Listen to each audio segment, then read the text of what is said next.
Well, just because you live in a brick home, that does not mean your home is maintenance free. That may come as a surprise to many of you.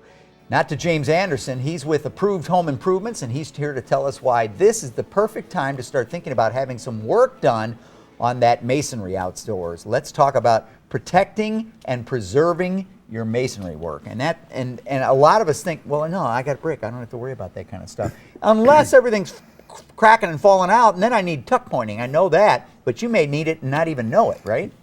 I mean, that's true. Going back to the brick thing you said, I had something on a house yesterday we normally don't talk about when we're here. Something not to do is I went to a house yesterday, a quite expensive home, and their whole front porch was tore apart. They've been putting salt out on the winter time. If you have a brick porch or patio, you can't put salt down because when it's going to do the freeze and thaw, and it's going to blow it apart. So just for everybody to know that. With brick, do not put salt down. Good point.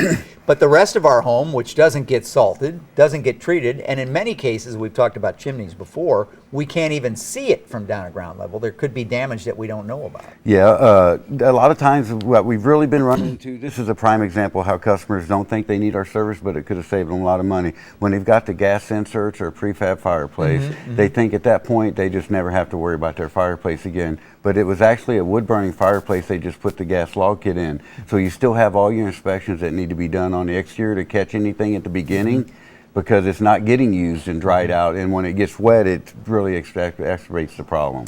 And we've talked before about the same effect that causes potholes in the roads, the freezing, the thawing, the freezing, the thawing, and expanding and cracking, is what happens and damages these chimneys as well, even though they're not treated with salt. Like right, the top of your chimney is the crown. I tell everybody, like in that picture there, you see the cover. Most people know about the cover if it's not gone. But outside of that cover, the whole top of that chimney is mortar or concrete, and it acts like the roof on your house. So you can imagine once that goes bad, all the water is going in there. It'd be like the roof being off your walls and your house filling up with water, and then it's trying to get out, and that's what actually causes all the damage to the mortar joint. It freezes and pops out. A normal cleaning and inspection and preventive maintenance, such as applying a sealer to your chimney, prevents all that from happening. Once it happens, obviously it has to be fixed before any of those work. Right, so it starts with you getting a call and coming out and looking at the home and saying you don't have any damage, or you do.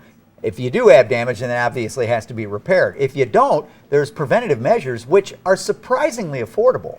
Right. For example, a one-story chimney is $100 to have sealed. It lasts 5 years. 2 stories, $200. That prevents all those pictures you've seen that they just showed. None of that has to be done. It about 100% eliminates it.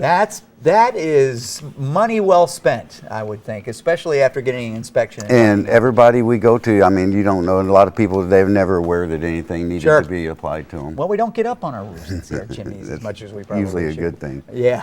Thank you, James. For more information on Approved Home Improvements and to find out about all the services they offer, and I'm talking about all of them, there's a lot, just give them a call, 314-780-6080.